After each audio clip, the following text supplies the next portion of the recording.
샬롬. 1월 17일 월요일 하나님 나라를 시작하는 말씀 묵상 시간입니다. 오늘은 작년누리 일순 이희진 집사님께서 요한복음 5장 19절에서 29절까지 말씀을 읽어 주시겠습니다. 예수님께서 말씀이 육신이 되어 우리 가운데 거하십니다. 말씀이 오늘 하루 우리 가운데 거하길 소망하며 말씀을 듣겠습니다.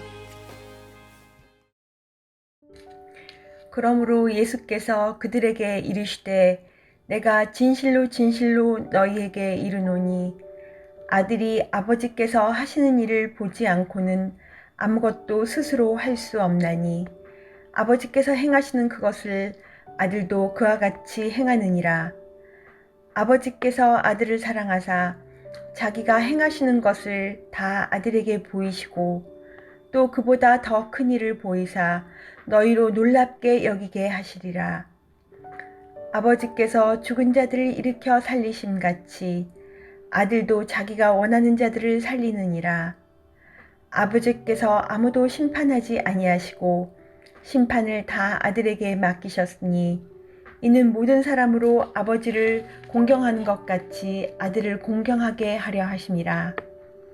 아들을 공경하지 아니하는 자는 그를 보내신 아버지도 공경하지 아니하느니라.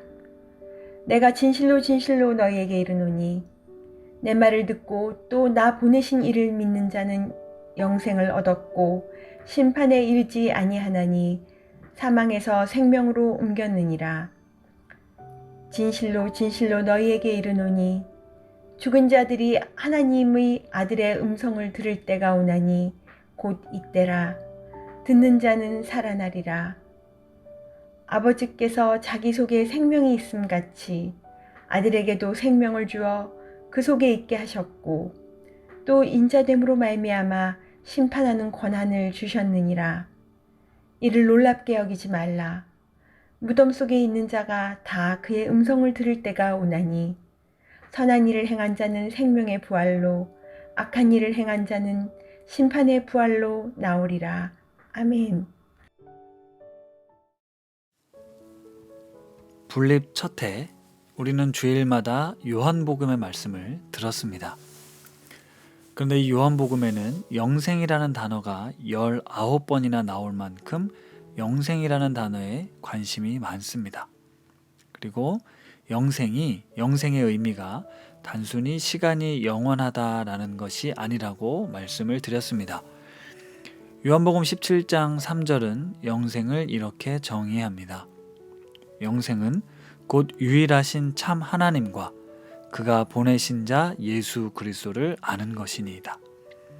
하나님과 예수를 아는 것이 영생이다. 그래서 오늘 우리는 하나님을 믿고 예수를 믿기에 영생의 삶을 살아가고 있는 매우 특별한 은혜와 복을 누리고 있습니다. 아멘. 이 말씀의 의미는 예수 그리스도를 믿음으로 하나님과 새로운 관계가 시작되었다는 의미인데요. 잘 기억해 두십시오.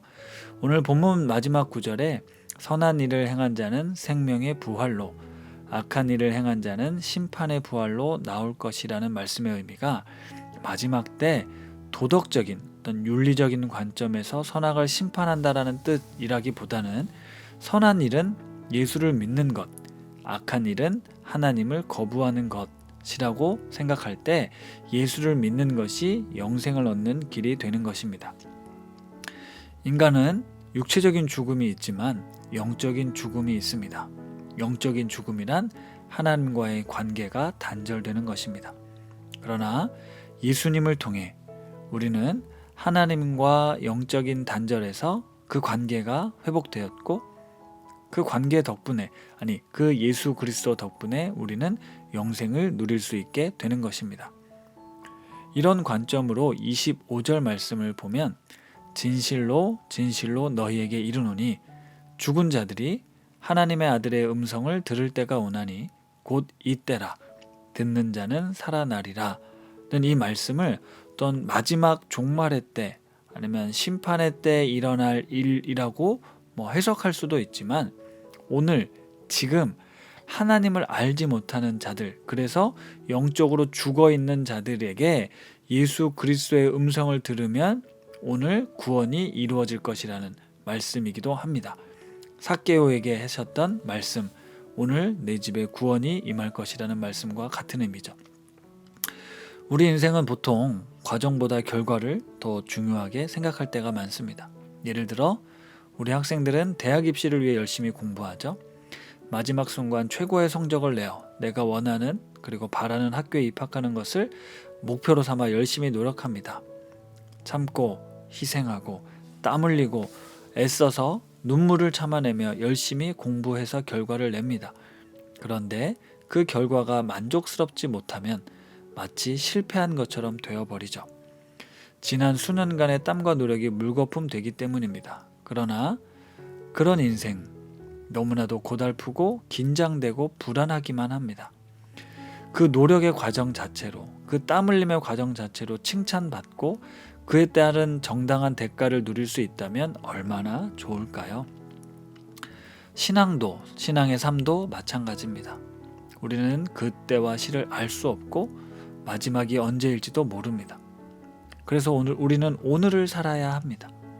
그리고 오늘이 영생으로 이어진다는 사실을 알아야 합니다. 따라서 오늘 자체가 우리에게 주어진 생명입니다. 아리스토텔레스는 에네르기아라는 용어를 사용해서 매 순간순간의 완전함에 대해 설명했습니다.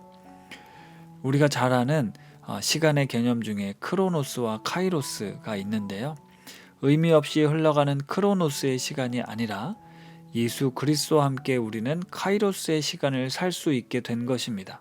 그래서 그걸 영생이라고 부를 수 있는 거죠. 인생 여정의 목적지를 정해놓고 그 목적이 달성되었느냐 아니냐의 여부로 인생의 성패를 결정하는 것이 아니라 인생의 여정 자체가, 지금 우리가 살고 있는 이 삶 자체가 하나님의 목적이 된다면 그 순간순간을 우리는 기쁨으로, 감사함으로 살아갈 수 있습니다.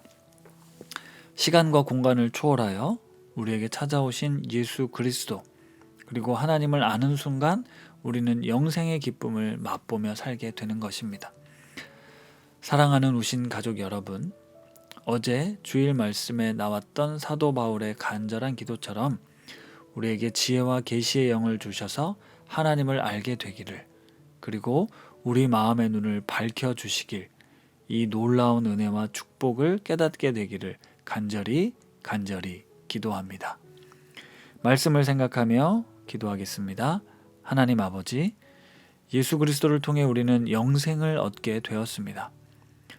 영생이 단순히 죽음 이후의 영원한 삶을 의미하는 것이 아니라 오늘 하나님과의 관계 속에서 카이로스의 삶을 누릴 수 있는 보다 더 고차원적인 의미의 복입니다. 우리에게 이 지혜와 계시의 영을 주셔서 하나님을 아는 영생의 복을 누리게 하옵소서. 날마다 예수님과 함께하는 기쁨, 동행하는 기쁨, 그리고 성령님의 위로와 격려를 경험하며 참된 샬롬의 기쁨을 맛보는 우리의 삶이 되게 하옵소서. 예수님의 이름으로 기도드립니다. 아멘. 이 시간 하나님과 함께 누리는 그 영생의 기쁨, 그것이 무엇일지 한번 묵상하며 기도로 나아가겠습니다.